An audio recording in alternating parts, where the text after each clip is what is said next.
Salam sejahtera Bapak Ibu yang diberkati oleh Tuhan. Renungan Harian Toraya edisi Kamis 8 Oktober 2020 terambil dari bacaan firman Tuhan 1 Petrus pasal 5 dimulai dari ayat yang pertama sampai dengan ayat yang ke-11. Terlebih dahulu kita berdoa. Di pagi yang indah ini ya Tuhan, kami datang bersyukur kepadamu atas nafas hidup yang Tuhan masih anugerahkan. Terima kasih untuk semua kasih-Mu. Mengawali seluruh kegiatan kami pagi ini, kami mohon berkat Tuhan bagi semua kami. Firman-Mu akan kami baca dan renungkan. Roh Kudus Tuhan terangi kami, agar kami mendengar dengan baik, membaca firman-Mu dan melakukannya di dalam kehidupan kami. Di dalam nama Yesus, firman yang hidup, kami berdoa. Amin. 1 Petrus pasal 5 dimulai dari ayat yang pertama sampai dengan ayat yang ke-11. Gembalakanlah kawanan domba Allah. Aku menasehatkan para penatua di antara kamu. Aku sebagai teman penatua dan saksi penderitaan Kristus, yang juga akan mendapat bagian dalam kemuliaan yang akan dinyatakan kelak. Gembalakanlah kawanan domba Allah yang ada padamu, jangan dengan paksa, tetapi dengan sukarela sesuai dengan kehendak Allah. Dan jangan karena kamu mau mencari keuntungan, tetapi dengan pengabdian diri.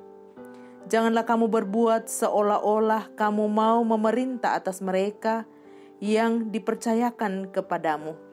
Tetapi hendaklah kamu menjadi teladan bagi kawanan domba itu. Maka kamu, apabila Gembala Agung datang, kamu akan menerima mahkota kemuliaan yang tidak dapat layu. Demikian jugalah kamu, hai orang-orang muda, tunduklah kepada orang-orang yang tua, dan kamu semua rendahkanlah dirimu seorang terhadap yang lain, sebab Allah menentang orang yang congkak, tetapi mengasihani orang yang rendah hati. Karena itu, rendahkanlah dirimu di bawah tangan Tuhan yang kuat, supaya kamu ditinggikannya pada waktunya. Serahkanlah segala kuatirmu kepadanya, sebab Ia yang memelihara kamu. Sadarlah dan berjaga-jagalah. Lawanmu si iblis berjalan keliling sama seperti singa yang mengaum-ngaum dan mencari orang yang dapat ditelannya. Lawanlah dia dengan iman yang teguh, sebab kamu tahu bahwa semua saudaramu di seluruh dunia menanggung penderitaan yang sama. Dan Allah sumber segala kasih karunia yang telah memanggil kamu dalam Kristus kepada kemuliaannya yang kekal, akan melengkapi, meneguhkan, menguatkan, dan mengokohkan kamu sesudah kamu menderita seketika lamanya. Ialah yang empunya kuasa sampai selama-lamanya. Amin. Bapak Ibu yang diberkati oleh Tuhan, tema perenungan kita hari ini, pakailah kerendahan hati. Angkaran nih, tu kamadiongan pena. Kerendahan hati adalah salah satu kebajikan yang seharusnya kita miliki dalam hidup ini. Namun karakter ini jarang ditemukan dalam diri banyak orang. Andre Murray dalam bukunya Humility mengatakan, kerendahan hati adalah ketenangan jiwa yang sempurna. Mengapa? Karena dalam kerendahan hati, saya tidak mengharapkan apapun dan tidak dapat merasakan apapun yang dilakukan terhadap saya. Saya tetap tenang meski tidak diberikan pujian, dipersalahkan, bahkan dihina. Dalam suratnya, Petrus menekankan hal kerendahan hati ketika ia memberi nasihat kepada para penatua dalam menggembalakan kawanan domba Allah. Kerendahan hati itu dinyatakan dalam sikap tidak memaksakan kehendak, tidak mencari-cari keuntungan, dan tidak main perintah. Karena sebagai penatua, mereka harus menjadi teladan dalam melakukan kehendak Allah. Kerendahan hati dalam pola kepemimpinan jemaat juga dapat dijabarkan dalam penggembalaan yang melibatkan, memberdayakan, dan mencerdaskan. Ini berarti dalam melayani harus ada kesadaran bahwa mereka dipanggil Allah bukan karena mereka lebih hebat dari orang lain, tetapi semata-mata anugerah dan kesempatan untuk terlibat dalam pekerjaan Allah yang besar di dunia ini. Bapak Ibu yang diberkati oleh Tuhan, penderitaan, aniaya, fitnah, dan air mata akan menjadi bagian yang tak pernah hilang dalam mengerjakan tugas pelayanan. Namun, kerendahan hati akan menolong kita untuk tetap tenang. Allah menentang orang yang congkak, tetapi mengasihani orang yang rendah hati. Kerendahan hati memang pilihan, tetapi percayalah jika kita bersedia memakainya, maka setiap pelayanan kita akan menjadi berkat. Pakailah kerendahan hati. Angkarani tu kamadiongan penah. Tuhan memberkati. Amin. Mari kita berdoa.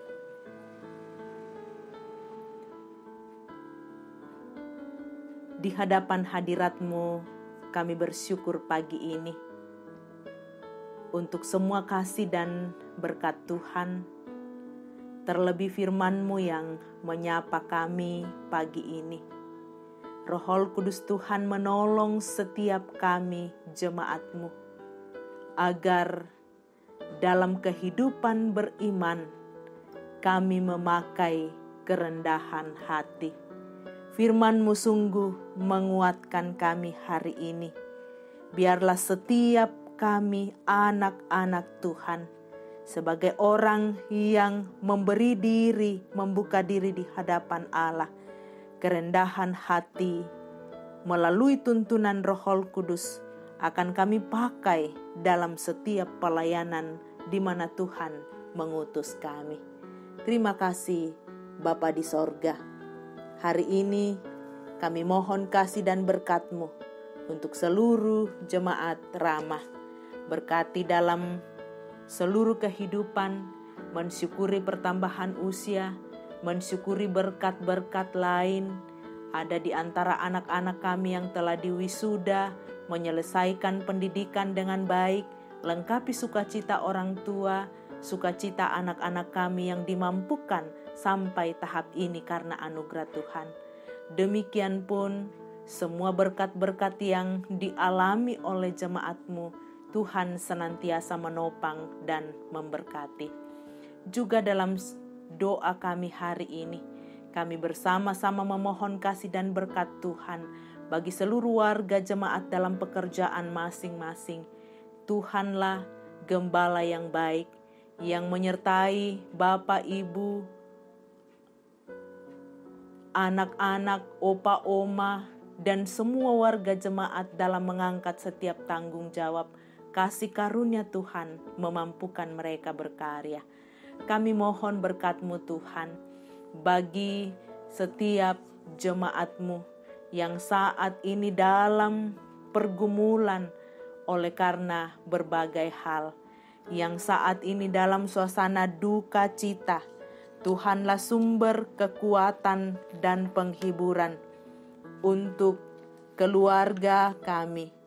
Ibu Damaris Bontong, Tuhan memanggil orang tua terkasih di Toraja hari Rabu.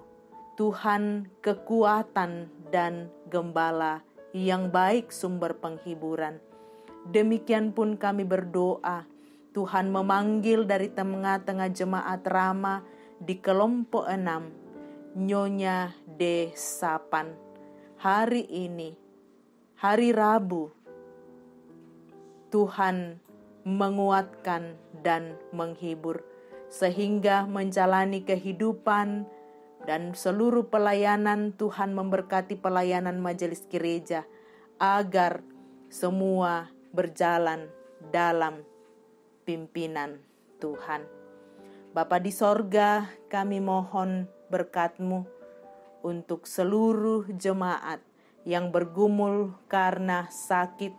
Tuhanlah sumber kekuatan dan kesembuhan. Untuk Ibu Agustina Patongloan, Ibu CH Dengan, Ibu Dorce Tumembo, Nenek Boko, Ibu Yeti Julius Yusuf, Bapak Albertus Pongmasak, Bapak Yunus Mudin, Bapak TR Andi Lolo, Bapak Yusuf Rante, Bapak Oni Lakbu Awal, Ibu Marta Elbaso, Mikael Osi, Randa Panggalo, Oma Keti, Ibu Margareta Kobong, Bapak Karel Paranoan, Ibu Ludia Kandola, Bapak Yusuf Dengan, Ibu IS Bane, Saudara Naftali Mina, Ibu Hermin Bongga, Ibu Yohana Bura, Ibu Anton Tiwa, Bapak Herman Mangalo, Ibu Damaris Siri, Bapak Sugeng Prihatno, Saudara Herman Santosa, Ibu Rita Nathaniel Sampai Bua, Ibu Marta Bangalino, Ibu Baharudin Dendang, Ibu Magdalena, Bapak Yakob Buang, Bapak Penatua Yohanes Sipi, Ibu Peter Tena, Bapak Martin Patanda, Bapak Markus Ruru, dan yang tidak sempat kami sebutkan satu persatu. Tuhanlah sumber kekuatan dan kesembuhan. Bapa di sorga, kami juga terus berdoa untuk proses pembangunan gedung serbaguna dan ruang sekolah minggu. Tuhan memberkati topangan doa dan dana dari seluruh warga jemaat. Kami berdoa untuk semua kegiatan di tengah-tengah jemaat sepanjang minggu ini. Kasih dan berkat Tuhan menyertai. Peliharakan seluruh kehidupan kami Tuhan. Dengarkan doa kami. Di dalam Yesus Kristus kami berdoa dan mengandalkan Tuhan. Haleluya. Amin.